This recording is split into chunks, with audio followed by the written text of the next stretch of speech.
Hello, good morning all of you. इस revision series में आगे बढ़ते हैं। चैप्टर 13 न्यूक्लियाई, और हम आ चुके हैं Einstein theory of relativity, nuclei binding energy को हम पढ़ेंगे। तो आइंस्टीन ने जो रिलेशन दिया था E is to M C square, अगर हम एम को अरेंज करेंगे, अगर एम की वैल्यू हम सब्जेक्ट करेंगे तो हो जाएगा E अपॉन सी स्क्वायर। अब आपको मालूम है, लास्ट प्रीवियस लेक्चर में मैंने बताया था कि 1 एटॉमिक यूनिट की वैल्यू होती है 1.66 इंटू 10⁻27 kg। अगर मैं जल्दी जा रहा हूँ तो कोई ऐसी वो नहीं, आप समझ लीजिए, क्योंकि ये रिवीजन क्लास है और ट्राई करता हूँ कि मैं जल्दी ना जाऊँ। ठीक है, तो according to E is to M C square, M की वैल्यू पुट कर दीजिए 1.66 इंटू 10⁻27, और सी की वैल्यू तो आपको मालूम है ही 3 इंटू 10⁸, उसका होल स्क्वायर कर दीजिए। और यहाँ पर मैंने इलेक्ट्रॉन वोल्ट लगाया है, तो उसका मतलब क्या है, एक इलेक्ट्रॉन चार्ज का डिवाइड दे दीजिए, यानी 1.6 इंटू 10⁻19। नाउ अब ये वैल्यू ई की वैल्यू 933.75 मेगा इलेक्ट्रॉन वोल्ट आई, यानी अब हमने फर्दर इसको 10⁻6 से डिवाइड किया, तब ये वैल्यू आई। इलेक्ट्रॉन और मेगा इलेक्ट्रॉन में यही है कि 1.6 इंटू 10⁻19 इंटू 10⁻6, तो मेगा इलेक्ट्रॉन में हो जाएगा। ठीक है, नाउ सपोज कीजिए, एक ध्यान देने वाली बात है, एक न्यूक्लियस है, एक न्यूक्लियस में 10 प्रोटॉन है और 10 न्यूट्रॉन है ना। लेकिन जब मास स्पेक्ट्रोमीटर से जब उसका मास मेज़र किया तो 18 आया। तो मैं दोबारा समझा रहा हूँ कि नंबर ऑफ़ प्रोटॉन्स कितने हैं 10, और नंबर ऑफ़ न्यूट्रॉन कितने हैं 10। मास कितना आया 20, क्योंकि नंबर ऑफ़ प्रोटॉन्स और नंबर ऑफ़ न्यूट्रॉन्स मिलके ही तो इसका एटॉमिक मास बनता है 20। लेकिन मास स्पेक्ट्रोमीटर से इसकी वैल्यू आई 18। तो वो जो 2 है वो कहाँ चला गया, इस 2 को ही बोलते हैं मास डिफेक्ट और डेल्टा एम। यानी उसको दोबारा प्रोटॉन को और न्यूट्रॉन को न्यूक्लियस में जाने के लिए वो 2 जूल एनर्जी लगी, उसी को बोलते हैं हम बाइंडिंग एनर्जी और मास डिफेक्ट। एक बार दोबारा और समझ लेते हैं कि बाइंडिंग एनर्जी होती क्या है। Energy is required to separate nucleons from the nucleus. यानी अब समझ में आ गया कि हमारा जो 18 जो मास आ रहा था वो क्या था, वो 2 एनर्जी, वो 2 जो एनर्जी थी, यानी जो टोटल जो मास था हमारा 20 था, लेकिन जो मास 18 आ रहा था वो उसी वजह से आ रहा था कि वो एनर्जी जहाँ पर न्यूक्लियंस को सेपरेट करने में एनर्जी लगे। तो न्यूक्लियंस क्या होते हैं, प्रोटॉन और न्यूट्रॉन न्यूक्लियस के अंदर। तो यहाँ पर 2 एनर्जी लगी उसको सेपरेट करने के लिए। तो ये एक कॉन्सेप्ट हो गया, मास एनर्जी कंजर्वेटिव लॉ हो गया, क्योंकि शुरुआत में उसकी एनर्जी 2 थी, लेकिन सेपरेट करने पर हमें जब वो निकला तो 2 बाहर निकल के आ गया एज अ एनर्जी फॉर्म में। ओके, और दूसरी तरफ से समझ सकते हैं कि mass defect is also a binding energy. Mass defect को हम बाइंडिंग एनर्जी भी बोलते हैं। उसका रिप्रेजेंटेशन क्या है, ZXA। वहाँ पर Z क्या है, एटॉमिक नंबर, X क्या है, कोई भी एलिमेंट, और A क्या है, एटॉमिक मास। अब N इज इक्वल्स टू, यानी नंबर ऑफ न्यूट्रॉन्स क्या होते हैं, A माइनस Z, यानी मास नंबर में से एटॉमिक नंबर आप निकालेंगे तो न्यूट्रॉन्स आ जाएंगे। तो उसका फॉर्मूला क्या है, बहुत सिंपल फॉर्मूला है इसका, delta M is equals to N, यानी number of neutrons, into mass of neutrons plus Z, यानी एटॉमिक नंबर, और mass of proton minus M, यानी एटॉमिक मास। ये हो गया उसका मास डिफेक्ट। EB क्या है, बाइंडिंग एनर्जी, वो क्या है, delta M into 933.75 mega electron volt, और वो क्या है, वो एनर्जी जो E से हमें मिली थी, यानी सी स्क्वायर।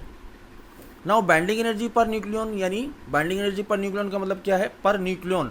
न्यूक्लियन में क्या है, मास होता है, यानी प्रोटॉन और न्यूट्रॉन होता है, तो एटॉमिक मास से डिवाइड दे देंगे। अगर बाइंडिंग एनर्जी को एटॉमिक मास से डिवाइड दे देंगे तो हमारी क्या आ जाएगी, binding energy per nucleon. So it is average energy required to each nucleus to free from the nucleus. ये एक एवरेज एनर्जी है जो हर एक न्यूक्लियस से न्यूक्लियस को फ्री करे। ठीक है, नाउ हम आगे बढ़ते हैं। ये ग्राफ भी एक इम्पॉर्टेंट है जब हम देखते हैं कि हम हॉरिजॉन्टल में एटॉमिक नंबर है और वर्टिकल में इलेक्ट्रॉनिक बाइंडिंग एनर्जी है। हम देखते हैं हीलियम से शुरू करते हैं, हीलियम, फिर 3 helium, lithium and then sodium, then फिर हम आते हैं Fe, MO एंड यूरेनियम। तो आप देख सकते हैं कि Fe56 या 56 Fe has a maximum binding energy which is 8.8 mega electron volt. आप देख सकते हैं इसमें कर्व में सबसे ज़्यादा इसकी जो एनर्जी है 8.8 मेगा इलेक्ट्रॉन वोल्ट है। और दूसरा पॉइंट दिया हुआ है, इसका जो की पॉइंट है कि atomic mass is greater than 30 and atomic mass is lesser than 170, यानी जिसका एटॉमिक मास 30 से ज़्यादा और 170 से कम, the value of binding energy per nucleon are small.